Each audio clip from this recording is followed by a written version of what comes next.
Sam Seder, Emma Vigeland on the Majority Report. I want to welcome to the program Dr. Todd Tucker, political scientist, director of industrial policy and trade for the Roosevelt Institute. Todd, tell us, let's just start with an overview of our trade policy, maybe historically, particularly in this modern era. I mean, we can go back to Smoot-Hawley if you want, and maybe we should at least mention it, because Trump's, I don't know if it's a trade policy or just like whatever he's trying to do is the most disruptive, I guess, since Smoot-Hawley. But you take it from there. Yeah, so thanks so much for having me on, longtime member and fan. So glad to be here with you today. Well, thank you very much. Maybe we'll give you a shofar for that. Great. Okay. Good. Always love to hear that.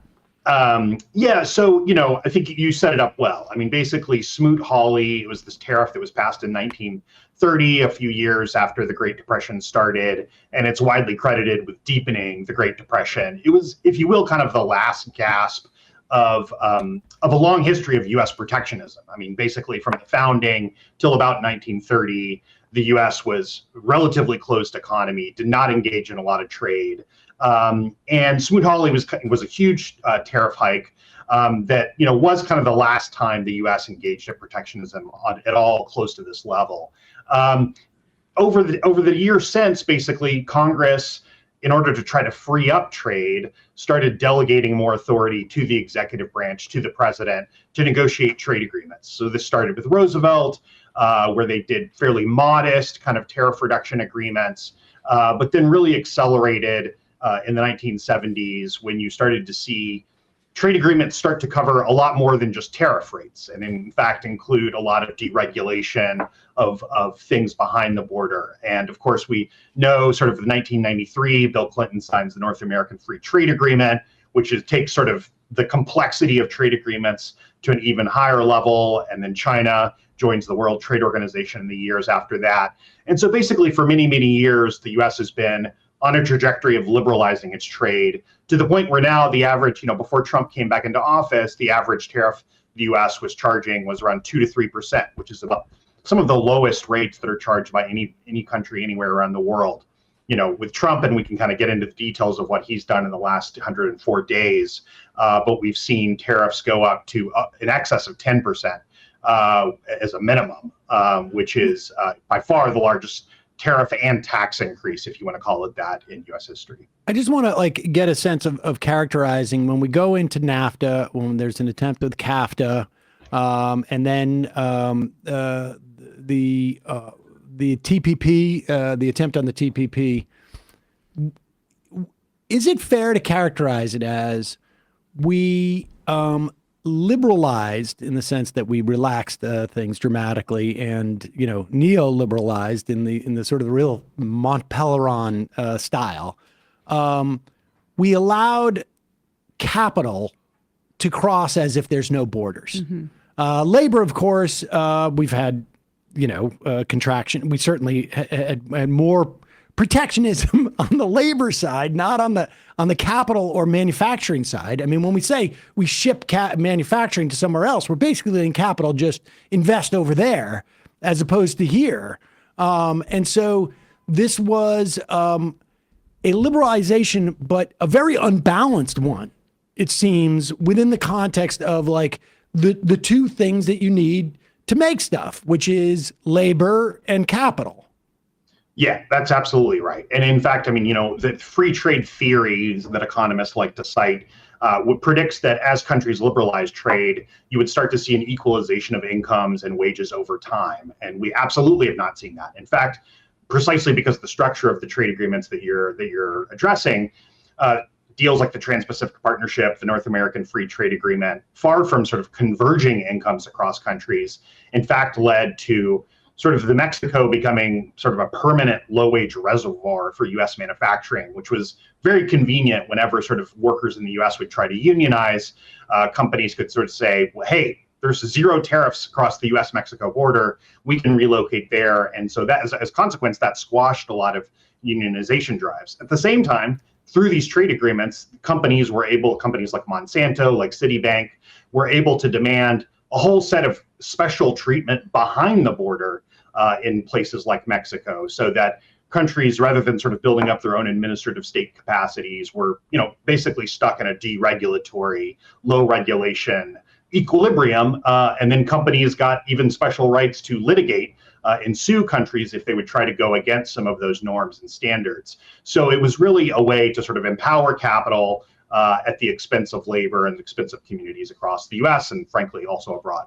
And lastly, just also so we have a clear characterization of these trade agreements, they seem to in many ways empower a third party. Assuming there was a bilateral trade agreement between Mexico and America, there's a third party that is empowered, which overruns the sovereign. And you're talking about that in terms of special, deals for Monsanto in Mexico, but the investor dispute system, I can never remember ISDS or I can't remember exactly. Yes, that basically empowers corporations to strip a certain amount of sovereignty and will from the nations that are involved in this agreement so that they can't act on behalf of what their countries ostensibly want, protection from this chemical or, saving the trees or the spotted owl for that matter, if it costs these corporations projected revenue. That's right. So, if a company sort of comes in and says, hey, we invested in Argentina or we invested in Malawi, kind of expecting this low regulation environment that you committed to when you signed up for the trade agreement, if you start ratcheting that back up, maybe because you had a financial crisis or you had some type of economic collapse, or you just want to engage in industrial policy to develop your country's economy, go beyond just exporting primary materials, raw commodities, and instead go up the value chain, well, then we have basically the authority to affect like what we in the US would call private attorneys general, go around the government and directly litigate against the government for those lost future expected profits. And so it was a very useful disciplining device for big companies and for capital to keep countries in line for much of that neoliberal period over the last several decades. So this neoliberal regime, from my perspective, and I think from, I would imagine probably from yours at the Roosevelt Institute, but also from the perspective of workers as opposed to capital, not a great deal. Let's talk about tariffs. Is just the implementation of tariffs without any perceived rhyme or reason, is that the opposite of that? Or is that just something completely different? Like, what would be the opposite of that, of that regime, trade regime? Well, so I think that there is the smart alternative to that regime, and then there's the dumb alternative, right? So we know a little bit what the smart alternative was, and it actually included some tariffs, and that was called the Biden administration.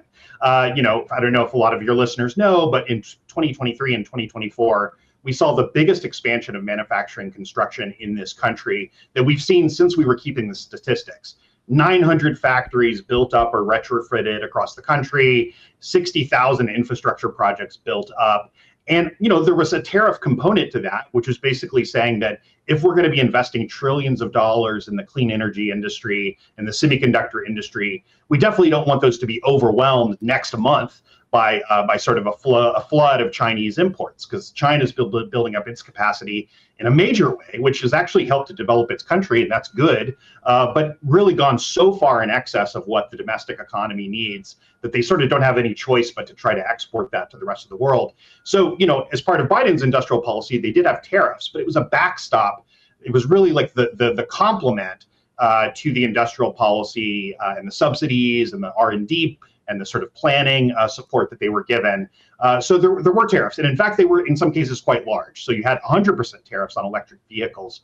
And just to give people a sense, typically the consensus among economists is that a 50% tariff basically shuts off trade. And so a 100% tariff, at that point, you're really making a point that you want to have an infant industry protection for that electric vehicle industry to allow Detroit and the automakers and the UAW to transition to that new system. So that's the kind of smart way of doing it. The dumb way is that you sort of from hour to hour announce different tariff rates that are seemingly drawn from the air with no clear rationale, where you're imposing tariffs, of anywhere from 20 to 150% on countries, some of whom we have trade deficits with, some we have trade surpluses with, some that are tiny developing nations that wouldn't be able to buy a lot of our products anyway, like Lesotho, that came in for a 50% tariff, African kingdom landlocked by South Africa, all the way to 20% on the European Union, with whom we actually do have some lasting sort of trade problems. So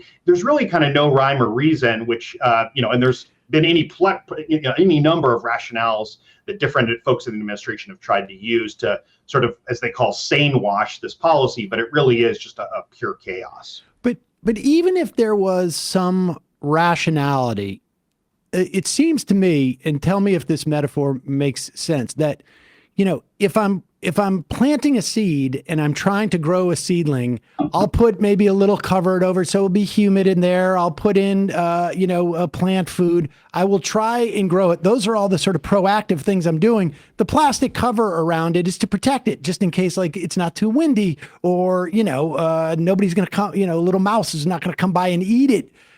He's just putting the protective cover on there over basically dirt without any seeds. Yep. And the tariffs are there to protect something, but the protect thing doesn't exist yet. Well, and so there's no proactive part to grow whatever he's trying to grow. It's almost worse in that he's putting salt in the area where there should be a seed, because they are firing the probationary employees that were supposed to be implementing the CHIPS Act, which would have been somewhat of an industrial policy.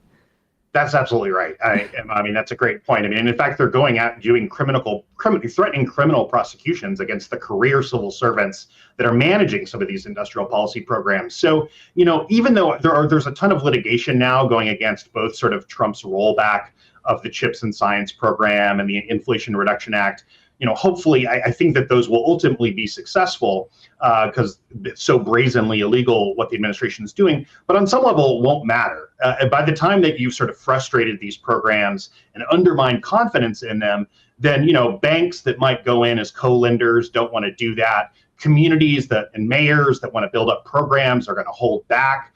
And so once you've created that level of uncertainty, there's almost no level of tariff rate that you could impose that would make it worthwhile to invest in something that might take 5, 10, 20 years to bear profit. And, even if you were going to sort of build up everything using only tariffs, which would be a really bad idea, but even if you were going to try to do that, companies would need to know that those were going to be in place for a decade or more.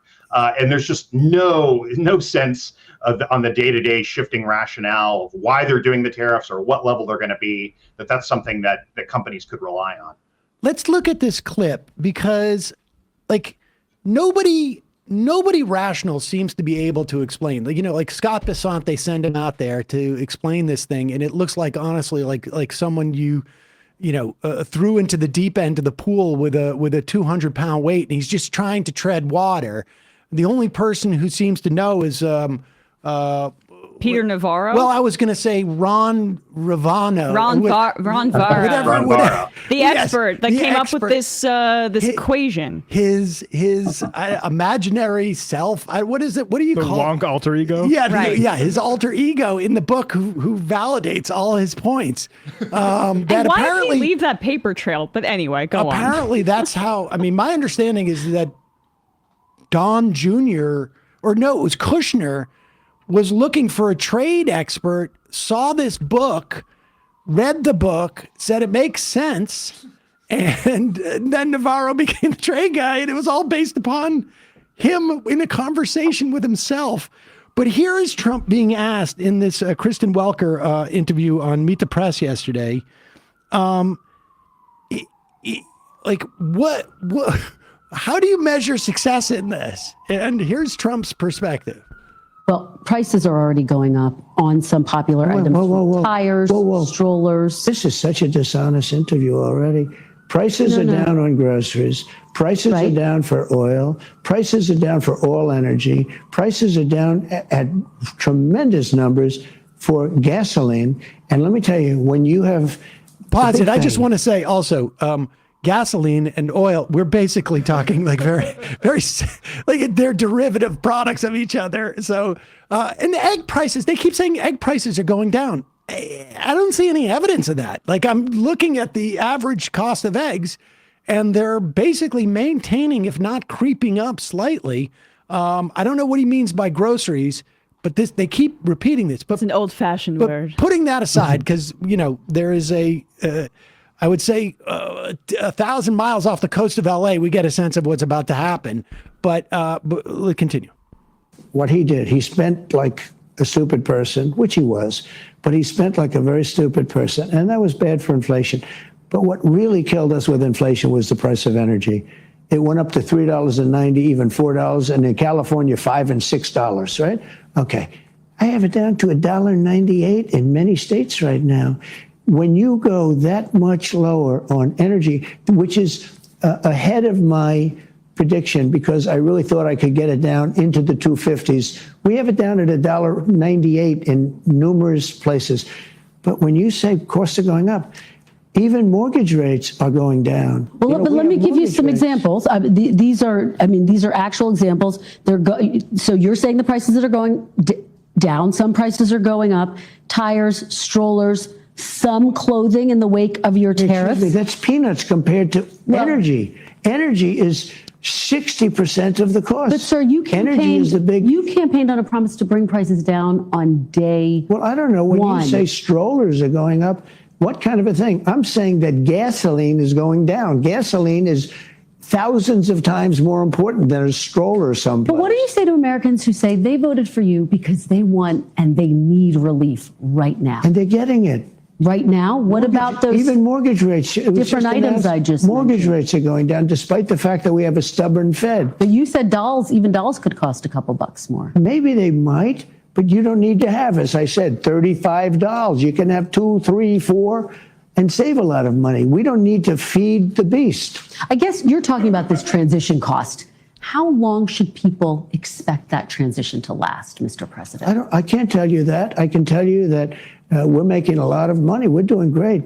Again, we're losing more than $5 billion a day. $5 billion a day. You don't talk about that. And right now, we're going to be at a point very soon where we're making money every day. Look. How soon? We were losing hundreds of billions of dollars with China. Okay, all right. So wait, but just five more seconds. Okay. Yeah. Now we're essentially not doing business with China. Therefore, we're saving hundreds of billions of dollars. That's what I wanted to get to, because that doesn't make any sense. Okay, to put it mildly. All right, so let's put aside for a moment, like gas prices are down. That is a reflection of there's no war that's ongoing that's inhibiting the price of gas like there was, when at the beginning of Russia's invasion of Ukraine, or with problems with Iran, and frankly, probably that signals that maybe those gas prices are a little bit down, upstream from a slowdown in economies, perhaps. But putting that aside, that has nothing to do with the tariffs. He's saying that we were losing $5 billion a day, and now that we're not doing business with China, we're saving a lot of money. What is he talking about? He's probably talking about the daily trade deficit, which is sort of an obsession of his.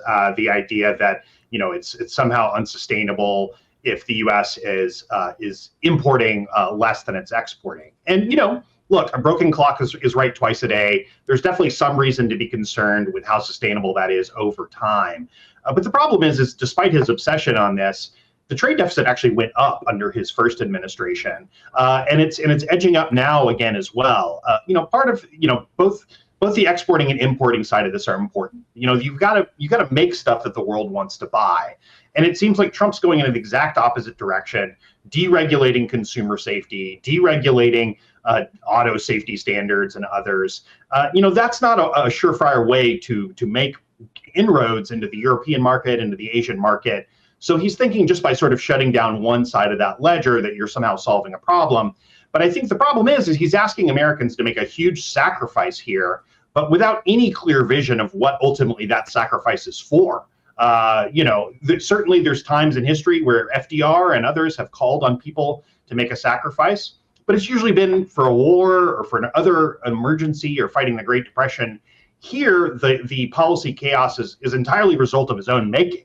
There's not some sort of external factor here. So he's really asking us to sacrifice for his own mistakes and his own chaos. But he's saying that we're losing $5 billion a day because with China, because we are purchasing these products instead of making them here, I guess, theoretically.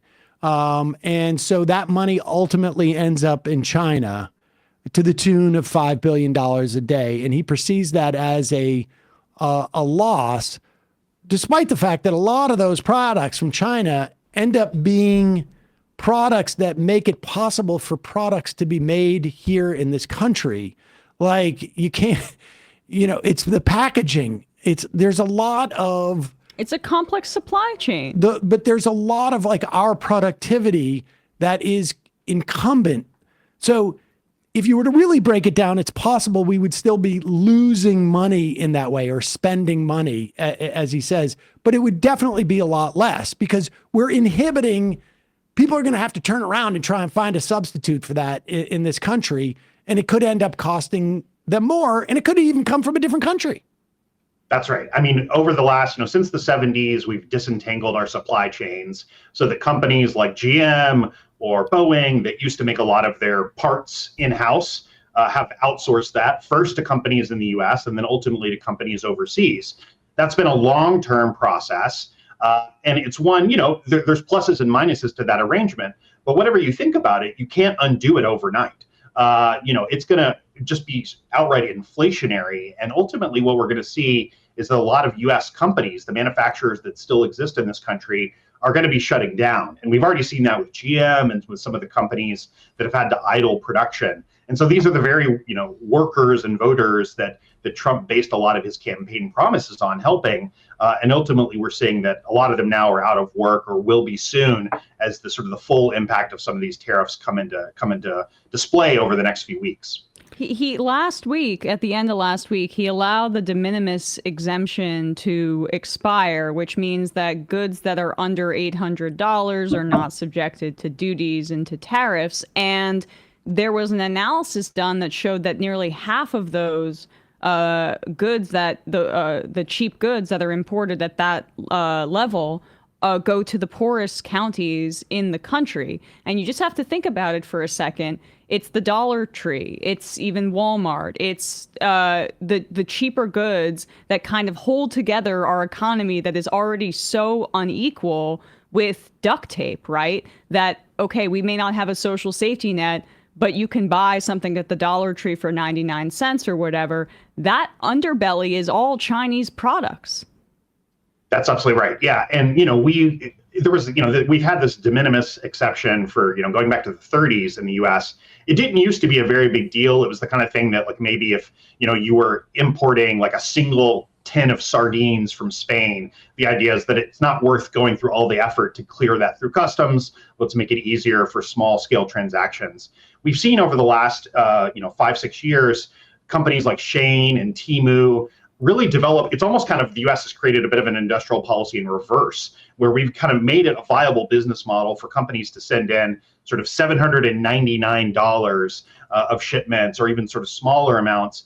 And, as you pointed out, like there are, again, pluses and minuses to that as a policy. In fact, there's been bipartisan concern in Congress over the sort of abuses of that de minimis system for a while.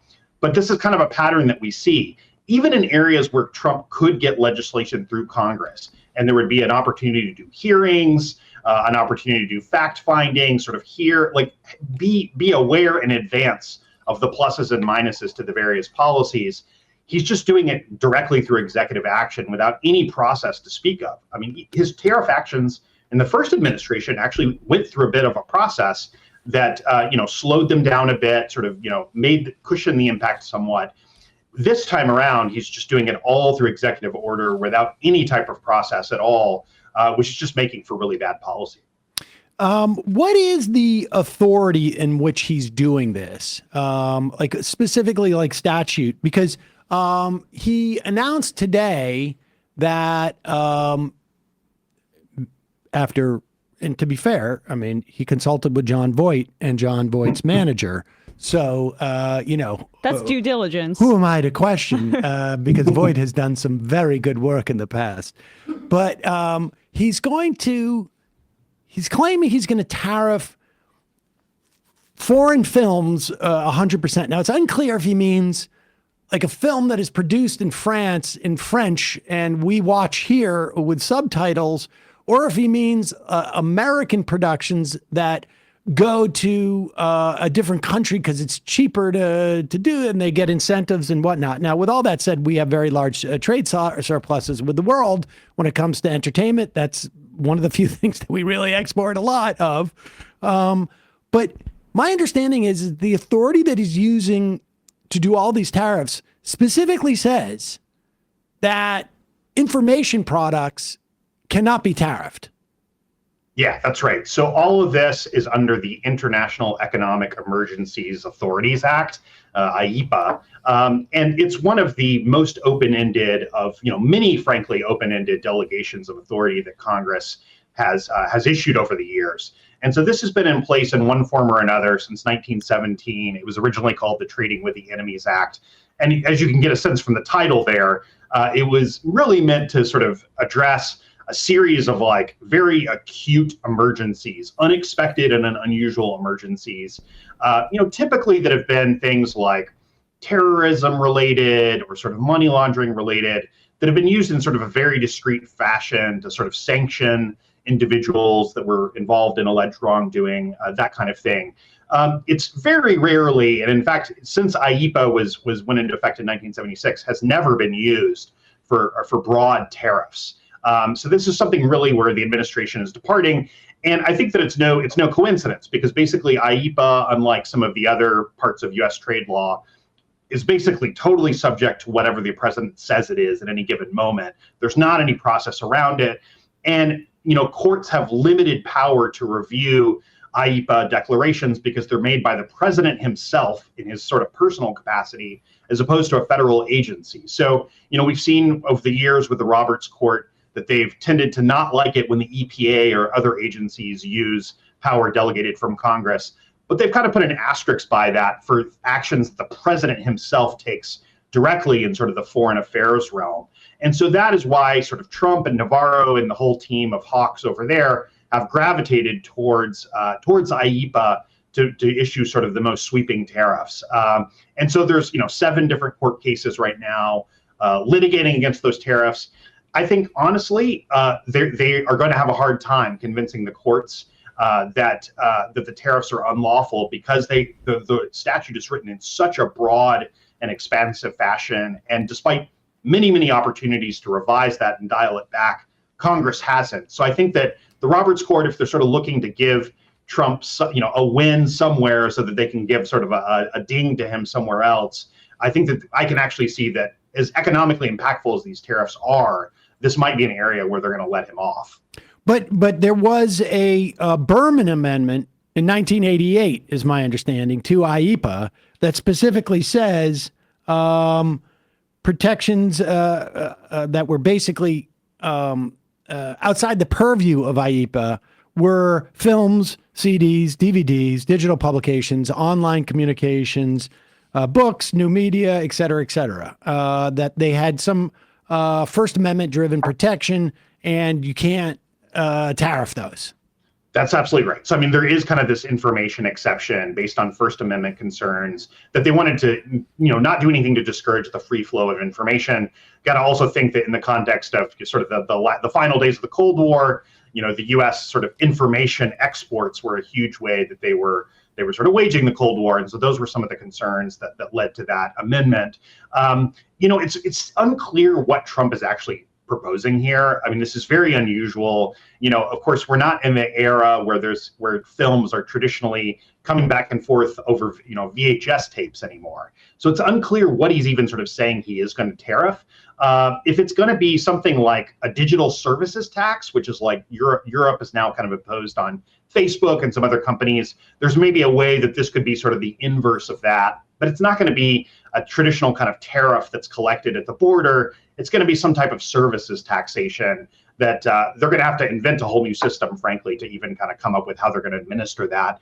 At a time when Doge and others are laying off all the government staff that would be needed to actually figure out how to do this completely new system. So there's all sorts of contradictions there. But surely John Voight understood this and walked Trump through it. Maybe we'll have to wait until I don't know.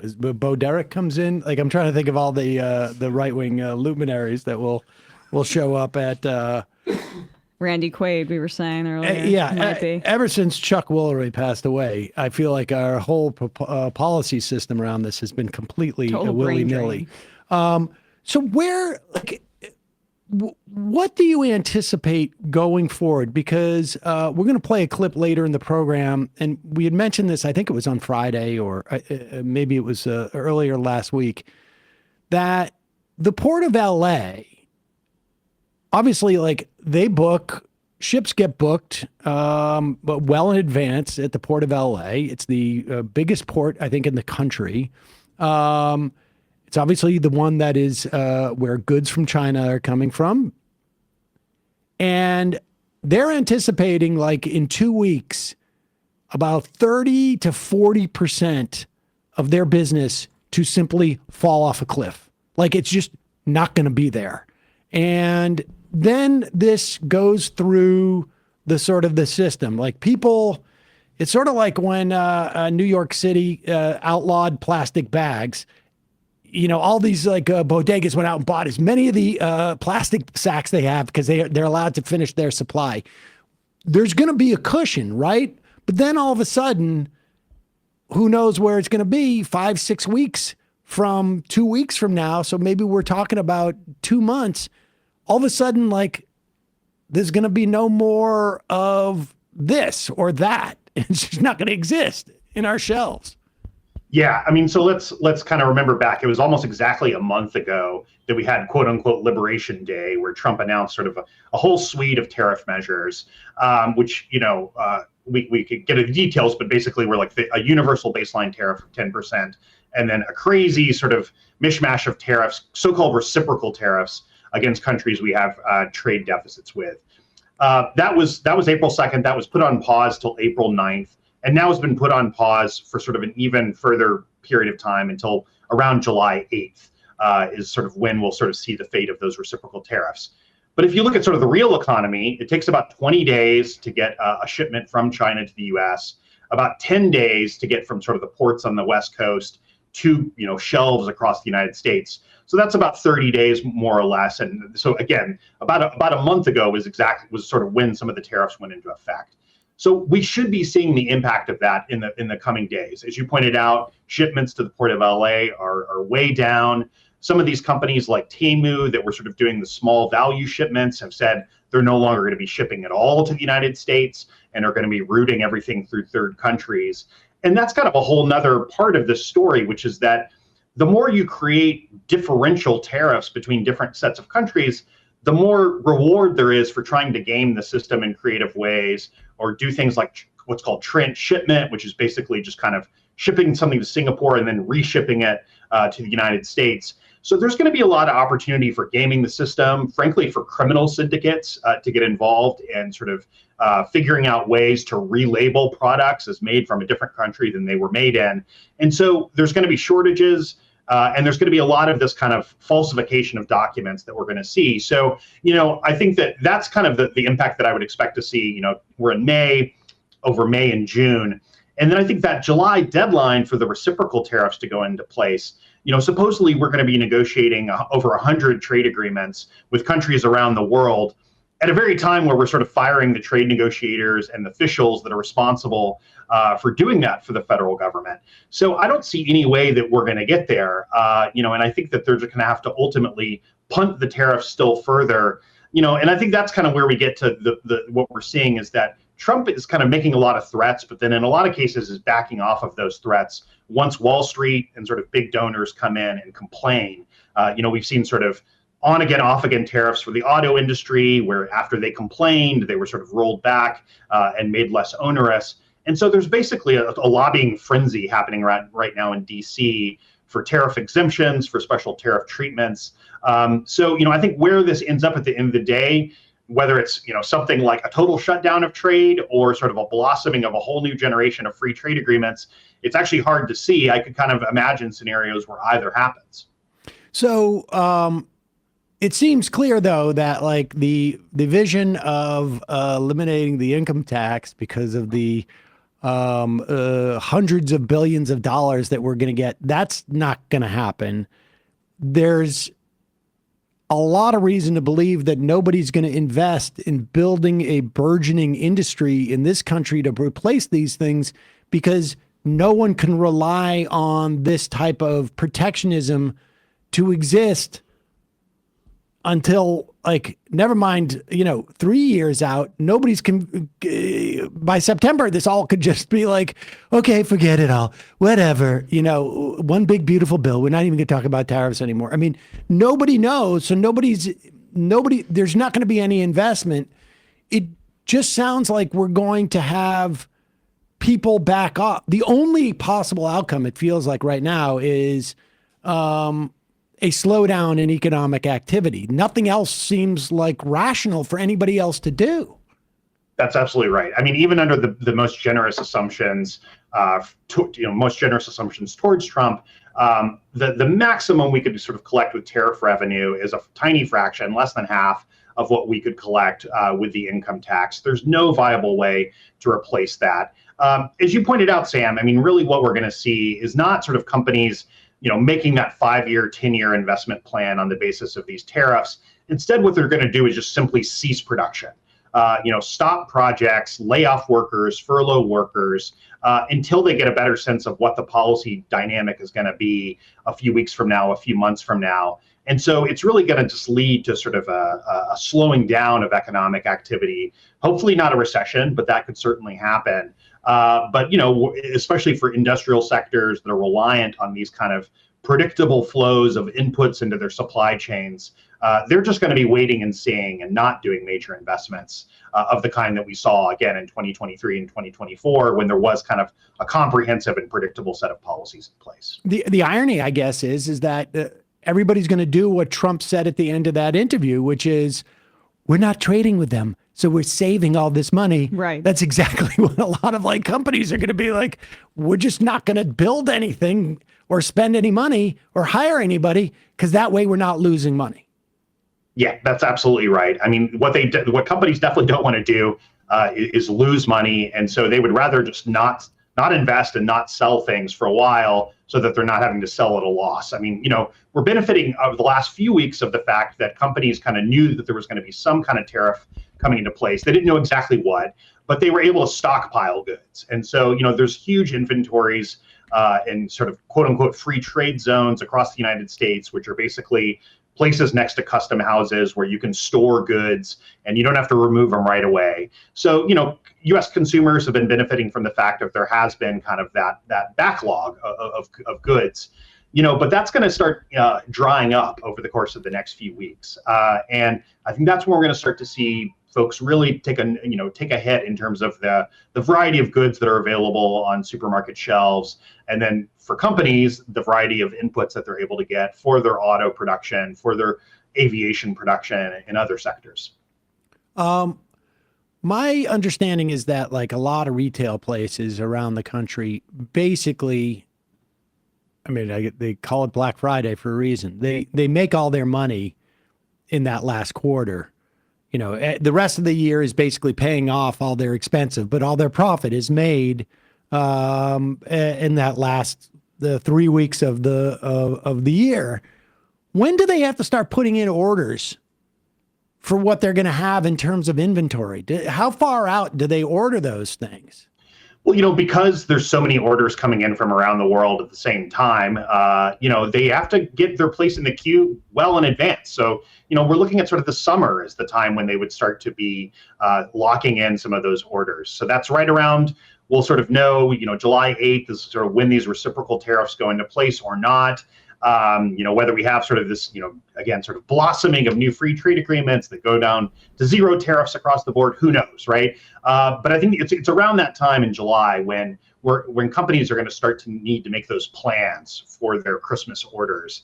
And so if there's not a lot more certainty by then, which frankly, I think one of the only ways that there could be a lot more certainty is if Congress steps in and reasserts its constitutional authority on trade. If they do that, that might be something that would bring some more certainty to the markets. But I think short of that, if Trump continues to have this tariff toy that he can kind of play with to just generate news headlines on a day-to-day basis, I don't see that certainty being in place for the companies that need to make those 6-month plans going into the summer.